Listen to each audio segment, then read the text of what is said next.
పారాధ్యం స్వం శృతి శత శిరసిద్ధమధ్యాపయంతి స్వోచ్ఛిష్టాయాం స్రజినిగళితం యా బలాత్కృత్య భుంక్తే గోదా తస్యై నమ ఇదమిదం భూయ ఏవాస్తు భూయః. తిరుప్పావై దివ్య వ్రతం 30 పాసురములతో 30 రోజుల పాటు చేసుకునేటటువంటిది కదా. అంటే సరిగ్గా మనం సగభాగాన్ని పూర్తి చేసుకొని పూర్వార్ధ భాగాన్ని పూర్తి చేసుకొని ఉత్తరార్ధ భాగంలోకి మనం ప్రవేశిస్తున్నాం అన్నమాట. చాలా విశేషమైనటువంటి పాసురం ఈరోజు పాసురం. అంటే 2 సార్లు మనం పఠించాలన్నమాట ఈవేళ పాసురాన్ని, ముఖ్యమైనది అన్నమాట. అంతేకాకుండా ఆచార్య ప్రధానమైనటువంటి పాసురం ఇది. పరమాత్మ యొక్క తత్వం, జీవుడి యొక్క తత్వం, ప్రకృతి యొక్క తత్వం, ఈ 3 తత్వాలను గురించి తెలిస్తే కదా ఎవరు దాసులో, ఎవరు స్వాములో, ఎవరు అచేతనమైనటువంటి వారో, ఏది అచేతనమో ఇవన్నీ మనకి ఎలా తెలుస్తాయి? జ్ఞానము వల్ల. చిత్ అచిత్ ఈశ్వర, చిదచిదీశ్వర తత్వ జ్ఞానం వల్ల యథార్థమైనటువంటి జ్ఞానాన్ని పొందగలుగుతాం. అటువంటి జ్ఞానాన్ని కలిగచేసేటటువంటి వాడు ఆచార్యుడు.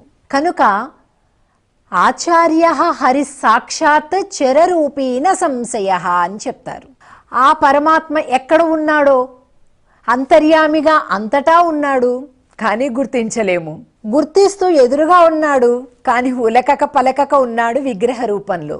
వీటన్నిటికంటే భిన్నంగా మనతో మాట్లాడుతూ, మనకి జ్ఞాన ఉపదేశాన్ని చేస్తూ, నడుస్తూ, మనలాగే ఆహారాన్ని తీసుకుంటూ, మనలాగే మాట్లాడుతున్నట్లుగా ఉంటూ, మనలాగే ఇటువంటి ఒక ఆకృతిని కలిగి ఉండి నిరంతరం కూడా మన ఆత్మ యొక్క ఉజ్జీవన గురించి యథార్థ జ్ఞానాన్ని మనకి బోధ చేసేటటువంటి ఆచార్యులు ఎవరనుకుంటున్నారు? హరిహి సాక్షాత్ చరరూపీన సంశయ. నీతో మాట్లాడుతున్నారు కదా, ఆయనకు కూడా ఆకలేస్తుంది కదా, ఆయనకు కూడా కావాలంటే బస్సు ఎక్కే ప్రయాణం చేయాలి కదా, కారు ఎక్కే ప్రయాణం చేయాలి కదా, ఆమె అలాగే ఉన్నాళ్లే అనుకోకు సుమా, ఆయన సాక్షాత్తు హరి అని చెప్తారు. ఎందుచేత? పరమాత్మను నీకు అందించేటటువంటి వాడు. పరమాత్మ ఉన్నాడు సత్యమే, నువ్వు ఉన్నావు సత్యమే, కానీ ఆయన నీకు అందాలి కదా. అలా అందాలి అంటే అలా అందింపచేసేటటువంటి వాడు ఆచార్యుడు. కనుకనే మాతృదేవో భవ, పితృదేవో భవ, ఆచార్య దేవో భవ.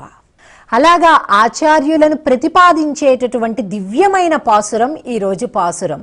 నాయగనాయ్ నింద్ర నందగోపనుడయ కోయిల్ కాపానే கொடித்தோன்றும் தோரணவாசல் காப்பானே மணிக்கதவம் தாழ்த்திரவாய்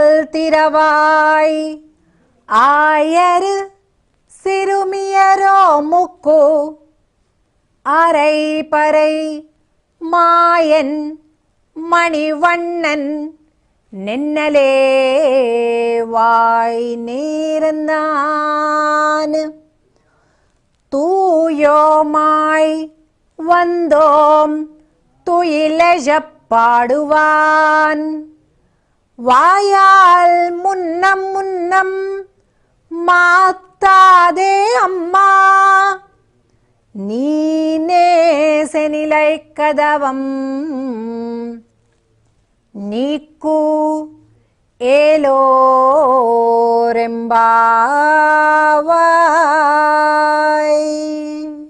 గోపికలందరూ కూడా స్వామి శ్రీకృష్ణుని యొక్క భవనం దగ్గరకు చేరుకున్నారు. చాలా చీకటిగా ఉంది. ఈ చీకటిలోనే అందరూ కూడా కలిపి సమిష్టిగా గోష్ఠిగా నందగోపుడి భవనాన్ని చేరారు. కృష్ణుడి భవనం కాదు సుమా, నందగోపుడి భవనం. అలా అంటేనే స్వామికి ఇష్టమట. ఇది నాదండి అని అనడు స్వామి, ఇప్పుడు మా నాన్నగారిదండి అని అంటాడు. చీకటిలో అందరూ గోపికలు సులభంగా చేరుకోవడం కోసం స్వామి ఒక జెండా కట్టించాడు వాళ్ళ ఇంటికి. ఆ జెండాని చూసుకుంటూ వాళ్ళ ఇంటికి చేరేవాళ్ళట. వెళ్ళగానే అక్కడ ద్వారపాలకులు ఉన్నారు, వాళ్ళు అడ్డగించేశారు. ఏంటి మీరంతా అలా వెళ్ళిపోతారేంటి లోపలికి అని అడ్డగించేశారు. ద్వారపాలకులను ప్రసన్నం చేసుకునే ప్రయత్నంలో ఉన్నారు ఈ గోపికలందరూ. ఎందుకు? లోపల స్వామి దర్శనం కావాలి. ఇంతకాలం వారి వారి పెద్దలు ఆటంకించారు. ఏమిటి మీరందరూ ఆడపిల్లలు, ఈడొచ్చిన ఆడపిల్లలు ఇలా వెళ్ళిపోతారా కృష్ణుడి దగ్గరికి?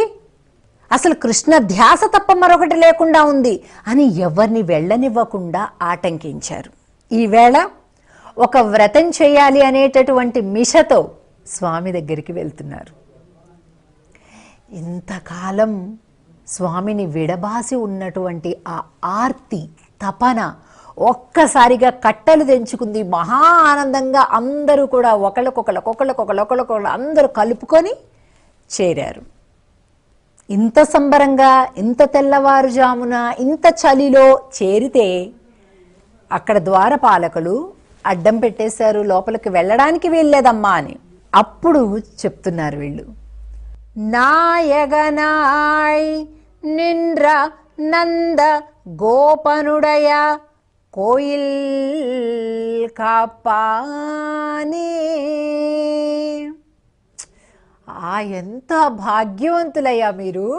ఈ లోకం మొత్తాన్ని కాపాడేటటువంటి వాడు కృష్ణుడైతే, ఆ కృష్ణుని కాపాడేది నిరంతరం నందగోపుడైతే, ఆనందగోపుడిని కాపాడేది ఈ భవంతి అయితే, ఈ భవంతిని కాపాడేటటువంటి వాళ్ళు మీరు కదా. లోపల నందుడున్నాడు, యశోదమ్మ ఉన్నది, కృష్ణ పరమాత్మ ఉన్నారు, బలరాముడు ఉన్నాడు. ఈ వీళ్ళందరినీ కాపాడుతూ ఉండేటటువంటి భవంతితో సహా ద్వారపాలకులు కాపాడుతున్నారు. మామూలు విషయమా ఇది?